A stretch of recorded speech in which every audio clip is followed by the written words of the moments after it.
slime, que vai ser crocante, que vai ser igualzinho a essa, só vai mudar a cor. Olha aqui, os ingredientes. A cola, vai precisar de cola. Vai precisar de cola isopor, colheres para mexer, né? E detergente com água, isopor, né? E corante. Pois é, agora vamos fazer. Peraí.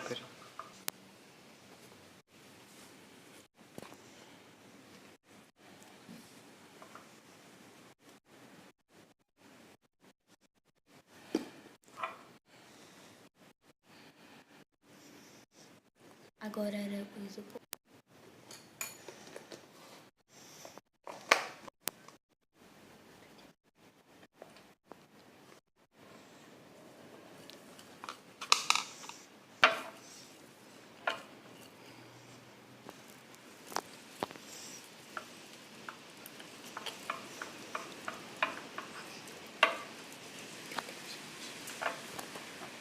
Noticing me, watch out, I've seen a type before. That girl is so dangerous. That girl is so dangerous. That girl is a bad girl.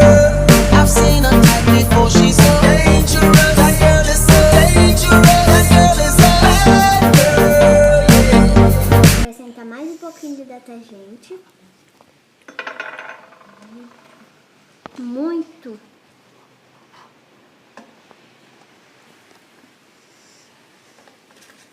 Aqui.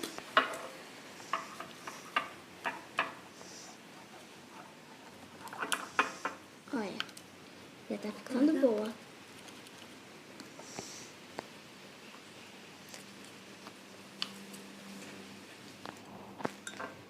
Vai. Acrescenta água de torneira.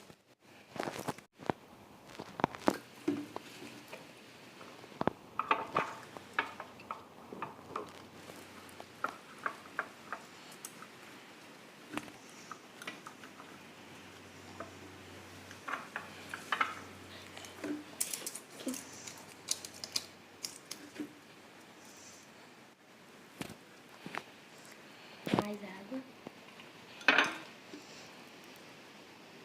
Coloca um pouquinho. Acrescenta mais um pouquinho de água. Agora dá um pausa. Já. Agora eu tirei do recipiente.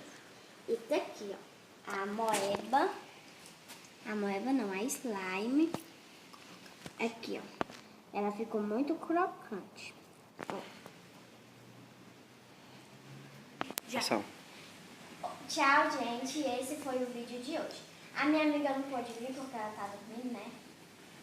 E se inscreva no canal e deixa seu like.